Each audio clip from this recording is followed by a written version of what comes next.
Halo semua, selamat datang kembali di channel Jaksa Film. Di video kali ini, saya akan merangkum alur cerita dari series Indonesia terbaru yang berjudul Radio. Series Radio mengisahkan tentang perjalanan hidup dari seorang kriminal yang dipenuhi dengan gelapnya masa lalu yang terus menghantuinya. Si kriminal tersebut terbiasa menerima kekerasan fisik dan non-fisik sejak lahir untuk melindungi seorang yang disayangi. Hingga kasih sayang membutakan akal sehatnya dan membuat dirinya menjadi pembunuh yang berdarah dingin. Sebelum lanjut, saya mau ingetin kalau konten ini full spoiler. Jadi Mimin harap kalian tetap menonton series aslinya untuk menikmati pengalaman berbeda dari sekedar menonton alur ceritanya saja. Oke, tanpa banyak spoiler di awal, langsung saja kita masuk ke alur ceritanya.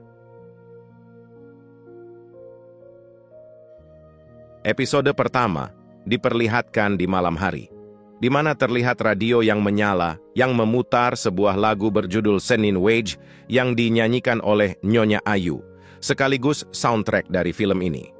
Saat itu juga, terlihat seorang psikopat gila yang menghabisi korbannya dengan sangat keji dan brutal. Dan series radio episode pertama pun dimulai. Scene kemudian berpindah di mana memperlihatkan pemeran utama yang mirip dengan Mimin ini yang bernama Danu. Saat itu, ia bersama ibunya yang bernama Marini akan pindah ke kontrakan barunya yang jauh dari rumah yang baru saja mereka jual. Hal itu karena ayah Danu telah meninggal dunia dan mereka harus pindah dari rumah dinasnya akibat ekonomi mereka yang pas-pasan. Singkat cerita, mereka pun tiba di kontrakan baru mereka itu. Mereka berdua pun sangat senang karena mendapatkan kontrakan yang lumayan besar dengan harga yang jauh lebih murah. Kata sang pemilik sendiri, kontrakan itu berharga murah karena sudah lama tidak ditinggali dan bagian gudang yang bekas terbakar beberapa tahun silam.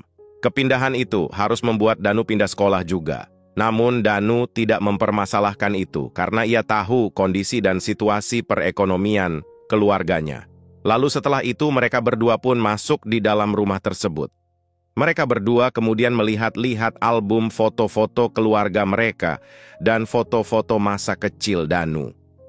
Kata Ibu Marini, kebiasaan Danu waktu kecil adalah suka difoto. Hal itu terlihat dari banyaknya foto-foto masa kecil Danu di album keluarganya.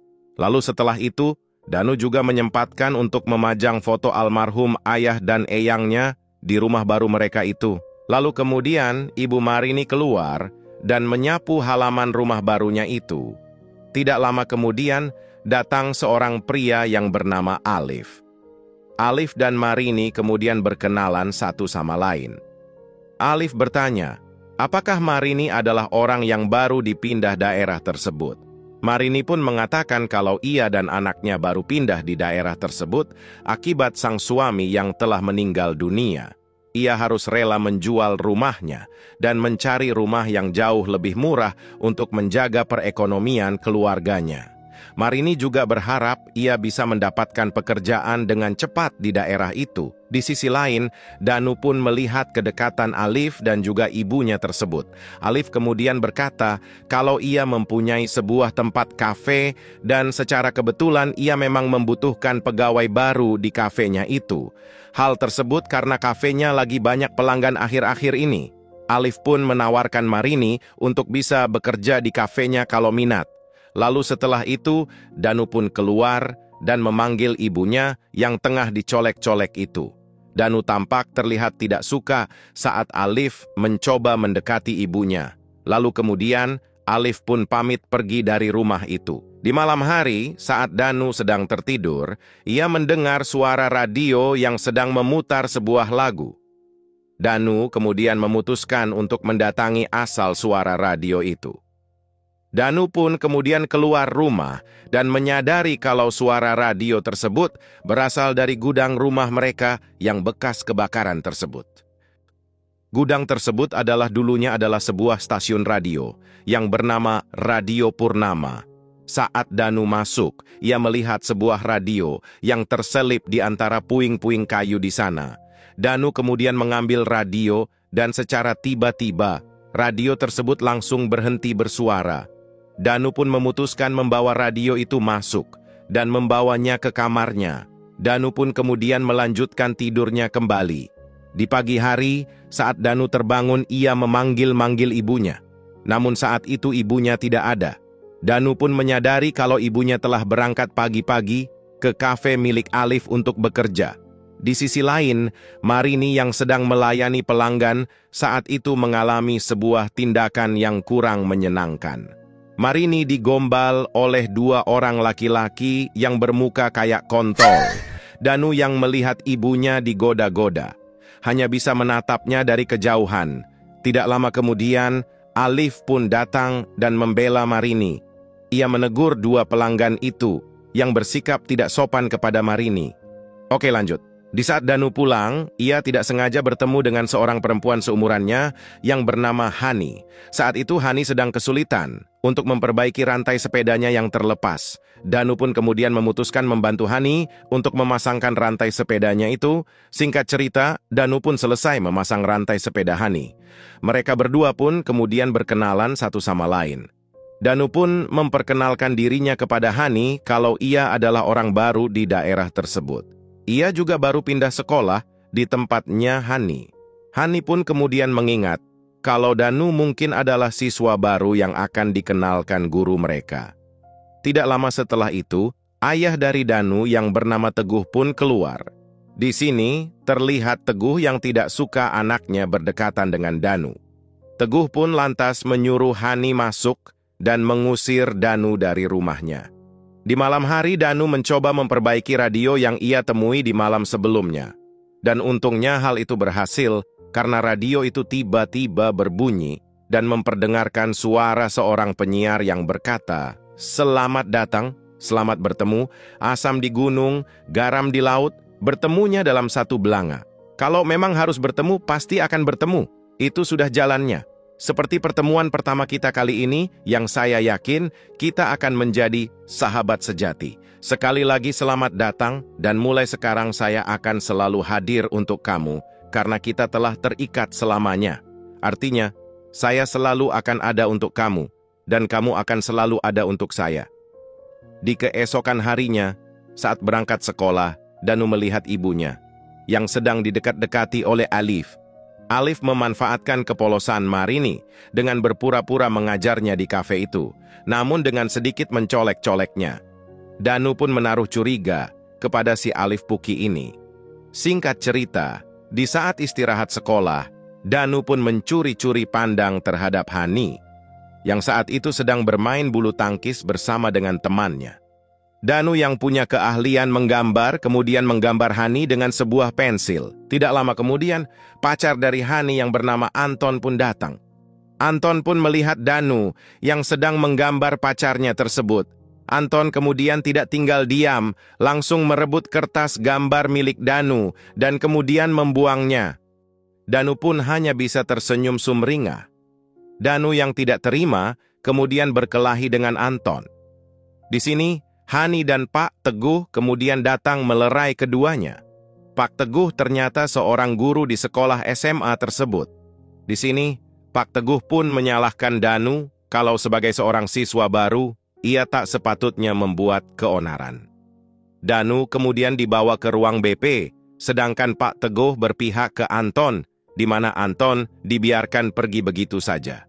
Hal ini bisa disimpulkan kalau Pak Teguh merestui hubungan Anton dan juga Hani. Lalu setelah itu, Hani pun melihat kertas gambar milik Danu. Ia tidak menyangka kalau ternyata Danu telah menggambarnya secara diam-diam. Di malam harinya, Danu pun memijit dan membersihkan kaki ibunya. Danu merasa kasihan karena ibunya telah bekerja dan pulangnya bisa sampai larut malam. Danu juga mengatakan kepada ibunya kalau ia berniat menggantikan posisi ibunya untuk bekerja di kafe milik Alif. Danu mengatakan hal itu karena ia merasa curiga kepada gelagat baik Alif. Namun, ibunya melarangnya karena Alif harus tetap bersekolah. Ia juga merasa kalau Alif tulus berbuat baik kepadanya dan sering memberikan uang lebih kalau ia harus pulang larut malam. Lalu setelah itu, Hani mengecat Danu untuk mengajaknya teleponan. Hani yang menelepon kemudian mengajak Danu untuk jalan-jalan besok. Terlebih lagi besok adalah hari libur, dan Hani berniat memperkenalkan Danu ke tempat-tempat di daerah itu. Dari percakapan itu timbullah benih-benih asmara di antara mereka. Singkat cerita, di keesokan harinya mereka pun bertemu. Di sini, Hani mengungkapkan rasa sesalnya karena telah menerima perasaan dari Anton. Apalagi kelakuan Anton yang seperti sekarang. Berbeda dengan pada saat awal-awal ia bertemu Anton. Namun Danu tidak menggubris curhatan Hani dan mengatakan kepada Hani kalau ia malas mendengar ceritanya. Di malam harinya, Danu merasa was-was karena sang ibu yang tak kunjung datang juga. Danu pun kemudian memutuskan untuk pergi menemui ibunya di kafe milik Alif.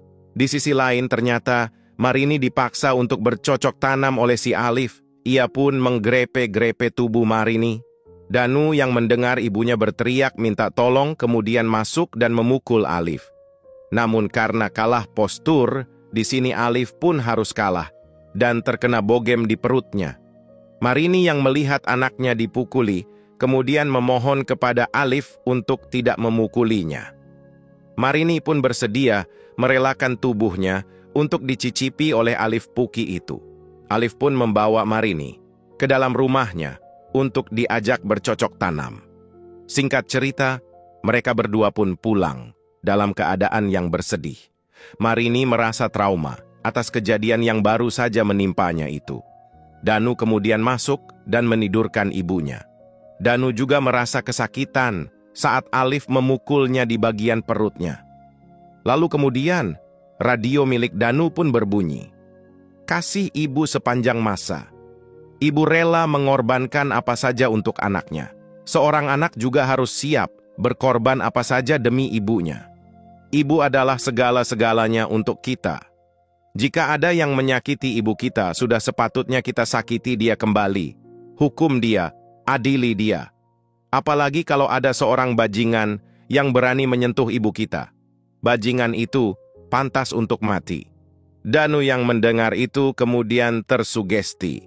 Danu merasa marah dan dendam terhadap perlakuan Alif kepada ibunya. Danu berniat untuk balas dendam kepada Alif.